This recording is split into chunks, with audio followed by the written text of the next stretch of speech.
Center. Once again, I'm Mr. Mwakon, one of the experts in Fin Educational Center. Today, we'd like to continue with our science lessons, and we are looking at dilution. As usual, we need to look at our world. We are learning to define. So we'll define dilution, and then we develop the formula, the dilution formula. There's a question that I would like to ask about dilution, because dilution is quite practical. If you are to paint your house and you go to the market and then you buy the paint and you come home, you get your brush, there is no way you start painting, you dip the brush into the paint and start painting the wall. That will take a lot of paint. What you do, I think, is to add water. I can take another scenario where now people don't use cutlasses to weed. People use chemicals. So you go to the market and then you buy herbicide.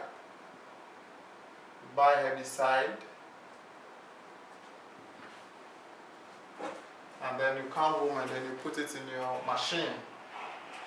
I don't think you start the machine and then you spray your environment or your farm. What you are going to do is you are going to add water. Even in the kitchen, when you are preparing your soup, what you do is, after getting the concentrated part, you add water to it and then you boil it. Now, what I want us to know is that addition of water to a concentrated solution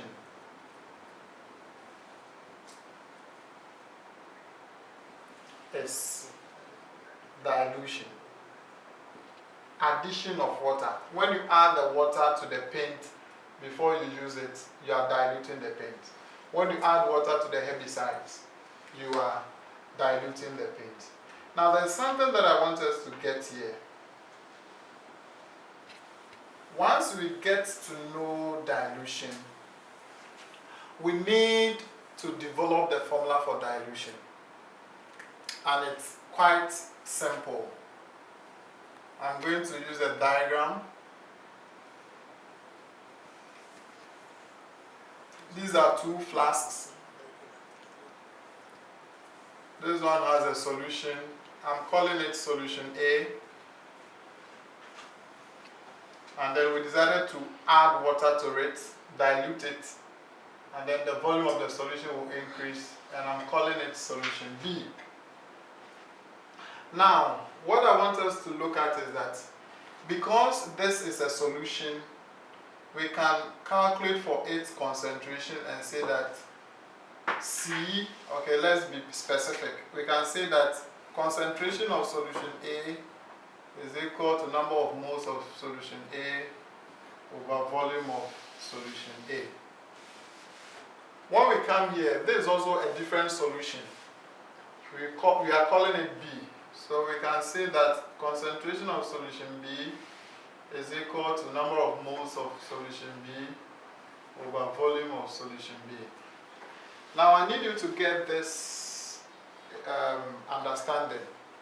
What I want us to look at is, this one contains number of moles. Maybe let's assume it contains salt, the same amount salt. So it was salt that we added water. This one too was salt that we added water.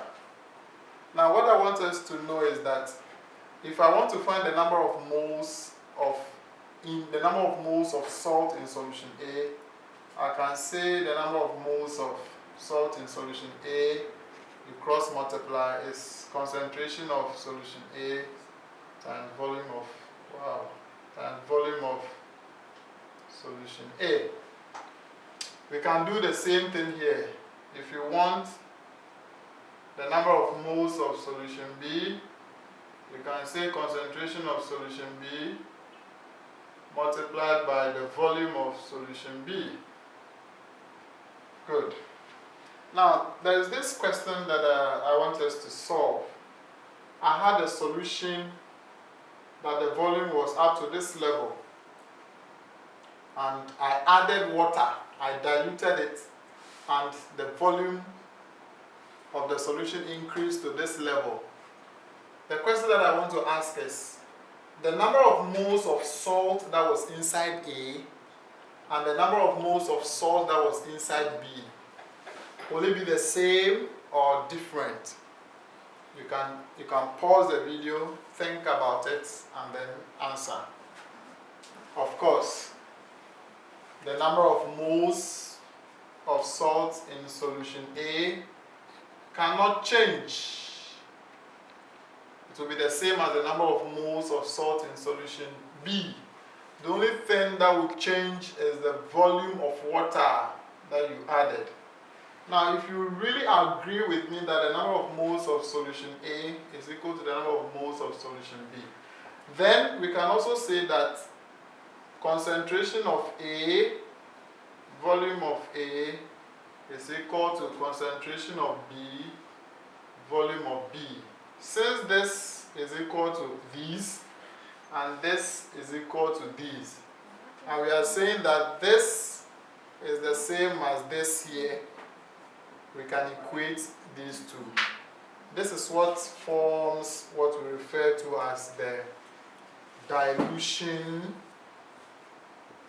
formula, which is very important. Dilution formula. It is known as the dilution formula. We can take one example. Let's assume that this solution, its concentration is 0.2 molar. Good, I'm introducing molar. I told you that the formula for concentration is mole per dm cube. So someone can write 2 moles per dm cube. Scientists are not known to be people that write a lot.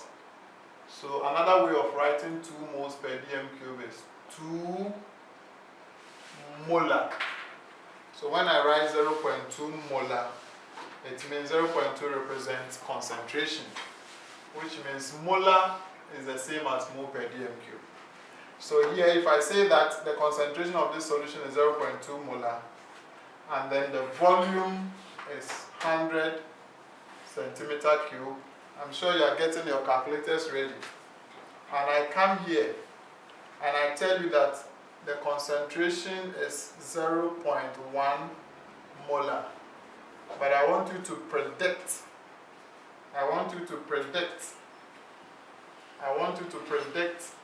the volume. What do? Don't forget about the dilution formula. So once again, you go to the solution. Stick to the dilution formula. CAVA is equal to CB VB. Now CA is 0.2, VA is 100. Here, because they will cancel out, the volumes will cancel out, you can ignore the converting the centimeter cube to dm cube. So 100 is equal to CB was given as 0.1, but the volume VB was not given. What we need to do is we divide here by 0.1, we divide here by 0.1. So our volume of B, this will cancel this, of course. So here we'll get 20 divided by 0.1. So we can confidently say that our volume is, yes, 200 centimeter cube. So it means if this volume is 100, then from what we have calculated, our volume is 200. Now there's one trick here. I wanted to know the new volume of the new solution. What if I asked you what volume of water was added to A to get B? What volume of water was added to A to get B? Then you know that already the solution A had 100 centimeter cube. So when you calculate for the volume of solution B and you get 200 centimeter cube, then you need to subtract 200 minus 100, that will give you 100 centimeter cube. So it tells you that it was 100 centimeter cube that was added to solution A to get solution B. So when the question is asked, you need to understand that part of the question. Okay, so guys, once again we've come to the end of this lesson, and then we say go to Fin Educational Center on YouTube, share, watch the video, and then post your questions and subscribe. And then also another shout out to High School Society for the good job that you are doing for us. Thank you. Great stuff.